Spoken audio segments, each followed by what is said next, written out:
The Map of Broken Kingdoms.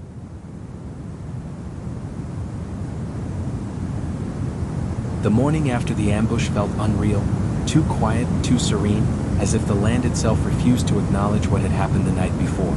Harare's sun rose hot and bright, washing the safehouse courtyard in gold.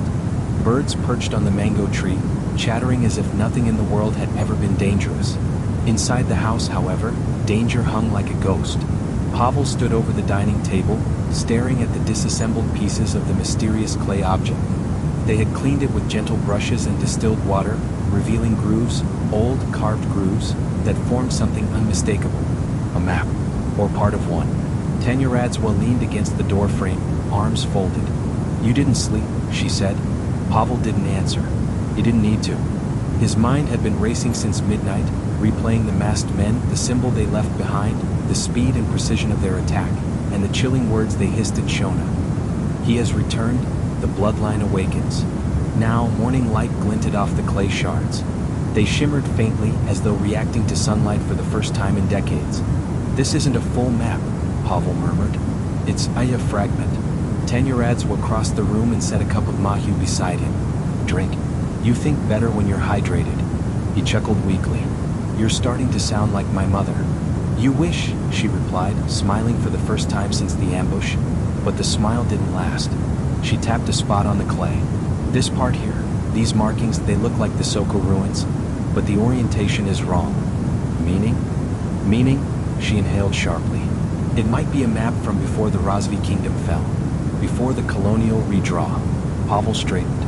"So it's older than we thought." "By at least 300 years, she said. Before Pavel could respond, the gate outside creaked. Both froze. Tanya signaled silently, 3 fingers raised. Possible danger. Pavel followed her to the window. Outside stood an elderly man with a walking stick, sun hat, and a faded leather satchel. He looked harmless, but appearances had proven deceptive already. Tanya stepped out first. "Maswera se, Sekuru," she greeted politely. The old man smiled warmly. "Maswera se, Mwanangu. I'm looking for the Czech man." Pavel stiffened. Tanya hand moved subtly toward her concealed pocket knife. "And you are?" she asked. The old man lifted his chin. "Sekuru Mwandionga, guardian of Olmu's last archive." Pavel felt the air shift. Tanya whispered behind her teeth. "Olmu? No, it can't be." He didn't understand, but she did. Her expression turned into pure alarm. "What do you want with him?" she demanded. Mwandionga pointed directly at Pavel. "The boy carries what my forefathers swore to protect. If he has the object, the Danubian Circle will not stop. They will follow you into the ground." He paused. "Let me in, or by evening, you will all be dead." Once inside, the old man moved with surprising steadiness. He sat slowly, set his satchel down, and opened it. Inside were scrolls, real ancient scrolls, wrapped in treated bark. Tanya stared, wide-eyed. "I thought Olmu was a myth." "That is what we wanted," Mwandionga whispered. "To keep the secret safe." Pavel leaned forward. "What secret?" Mwandionga pointed to the clay fragment on the table. "This is one of 6 fragments. Together, they formed a map of broken kingdoms, a record of the Rozvi dynasty's hidden migration paths." "What were they hiding from?" Pavel asked. The old man sighed heavily. "From themselves." Tanya frowned. "Explain." "The old kings fought among each other. Civil war, betrayal, curses born from greed. Olmu was the court tasked with preserving purity of knowledge. But when the dynasty fractured, they scattered the map so no single warlord could claim all territories." Pavel absorbed this slowly. "So this map is essentially forbidden knowledge." "Not forbidden," Mwandionga said softly. "Protected. Meant only for someone of the bloodline." Pavel blinked. "Bloodline?" Mwandionga reached for his wrist. His old fingers traced a faint birthmark Pavel had always seen as meaningless, a pale crescent shape just beneath the skin. "This mark," the old man whispered. "It belongs to the Munhumutapa royal line." Tanya gasped. Pavel froze. "No," he said quietly. "I'm Czech. My family is Czech." Mwandionga gave a sad smile. "Not entirely." Before he could absorb the revelation, Mwandionga unrolled one of the scrolls. a charcoal drawing of a ritual circle, surrounded by figures wearing masks similar to those who attacked them in Prague. The Danubian Circle. Pavel swallowed. You know who they are? Mwandionga nodded. They were once a group of scholars entrusted with a fragment, but greed changed them. They began digging into forbidden histories, seeking the power the map could grant. Power? Pavel said skeptically.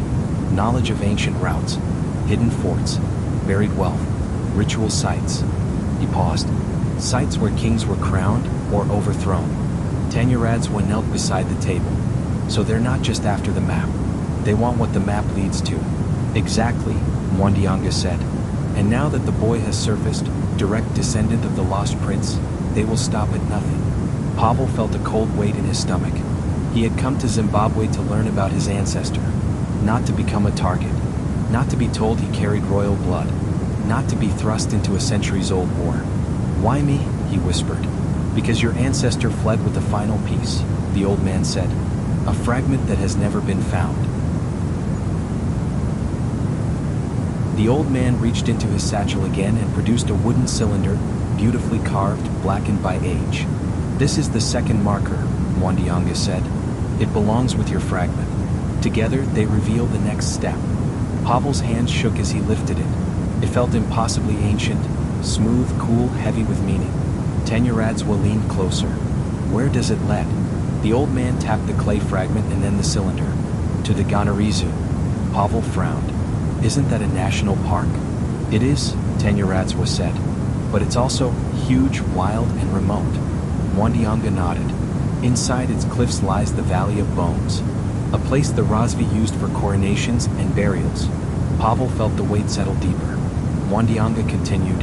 If the Danubian Circle reaches the valley first, they will unlock the ritual hall where the last king hid his secrets. And if we get there first?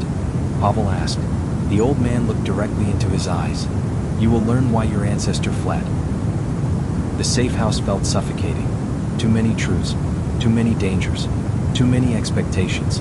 Pavel stood abruptly and moved to the courtyard. He needed air. Tanyaradzwa followed quietly. You okay? She asked. No, he admitted.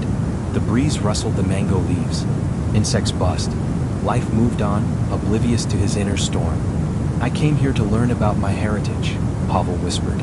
Now I'm being told I'm some kind of descendant of kings, and that I'm responsible for stopping a criminal organization spanning half of Europe. Tanya stepped closer. You're not alone.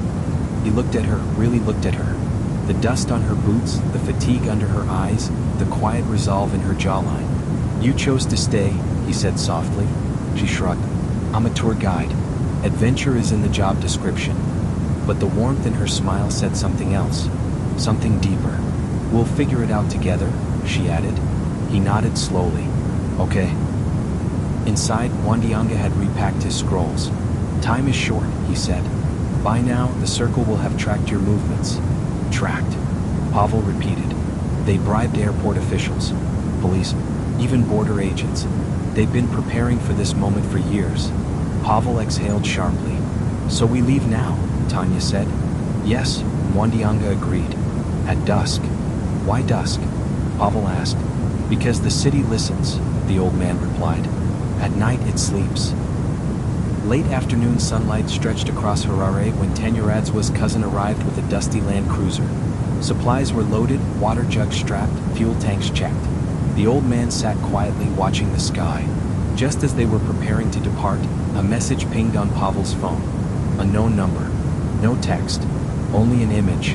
Pavel tapped it open and froze. It was a photo of the safe house, taken from across the street, and beneath it a symbol burned in red.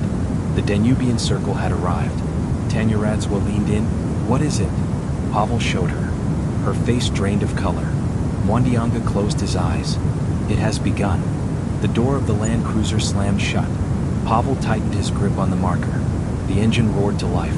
They drove into the falling dusk toward Ganarizu, toward the Valley of Bones, toward the truth he had never asked for but could no longer escape.